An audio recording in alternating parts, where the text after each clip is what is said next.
Hi everyone, I'm Glenn Flaherty and this is Board Games and Bourbon. Thanks for being here again. Today I wanted to talk about a game that I got really excited about as soon as I finished my first game. I've played it 2-player and I've played it solo. Best as a multiplayer game because it's highly interactive. Solo is a very interesting puzzle when you play it. It's kind of like a beat a score situation. But that game is going to be Inferno. This is in the US put out by Grand Gamers Guild, who sent the copy over. I do their photos and things like that. And it's for 1 to 4 players, plays in about 2 hours. I would say that's accurate. Why this game made me excited was I not only thought it was beautiful to look at, I thought it was thematic. I thought, most importantly, that it was very unique in what it did, and I thought it was a great change of pace. It is, at its core, a Euro game about action selection, and in a peculiar way, it's almost like a Mancala game in that, you move in a circle, but where you land kind of, decides what you're going to do. And that's sort of the situation here, except there's not a circle. There's a network of options you choose from. But the way the game unfolds, it has a very complicated modern Euro style of design in its gameplay. And I thought all the interesting points really coalesced in something that was easy to digest, which I really enjoyed. So let me talk about generally how the game plays and then the specific things I thought were interesting when I played it. So the general idea is you're in Florence. Here's Florence. Here are the levels, the circles of hell, and you are trying to accuse sinners, turn them into souls, move the colored souls down to their appropriate ring of hell.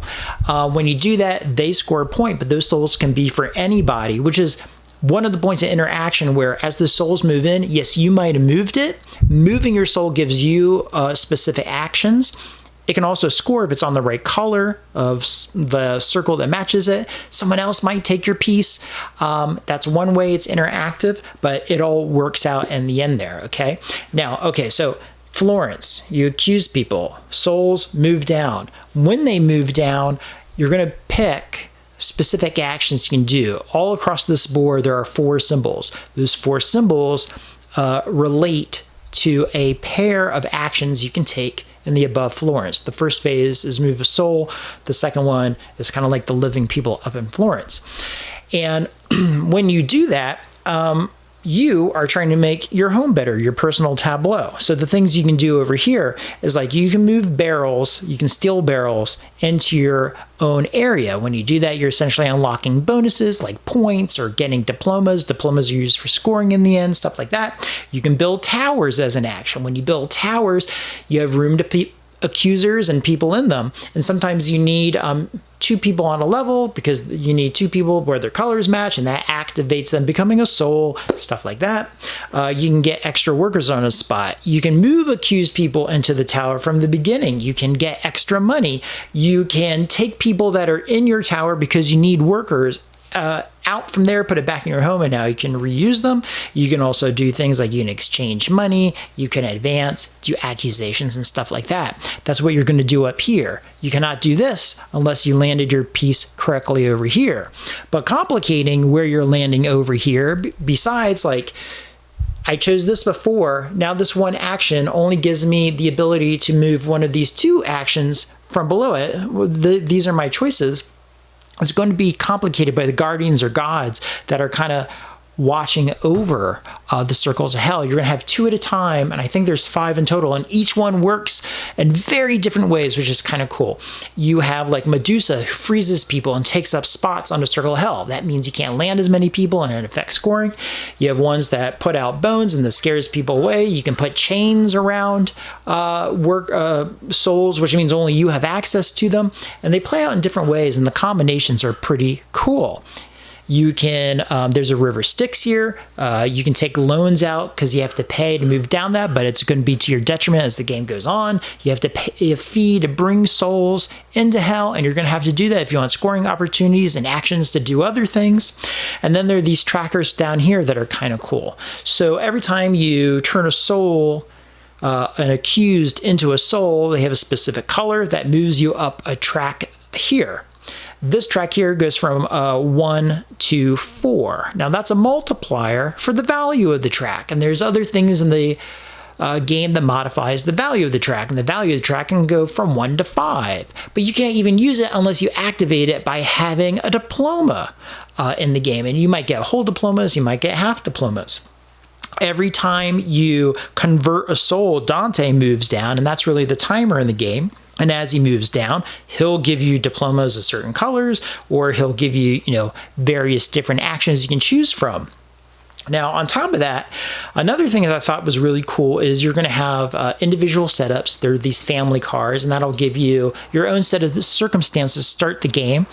And that kind of gives you a foot in one direction or another, or maybe instead of thinking you're a leg up, you could think, okay, I'm going to double down on my specifics. Like you might have more people, or you might start with more money. That's kind of typical to Euros.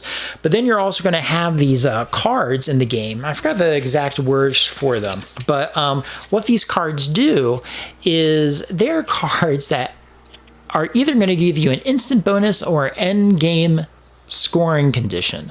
And they act as both, which I really like. You have to decide when you're going to use them, but also they can only be activated if you have barrels of the right color. And again, you get barrels from up here, which means you had to land on a spot here, which means the soul had to be nearby.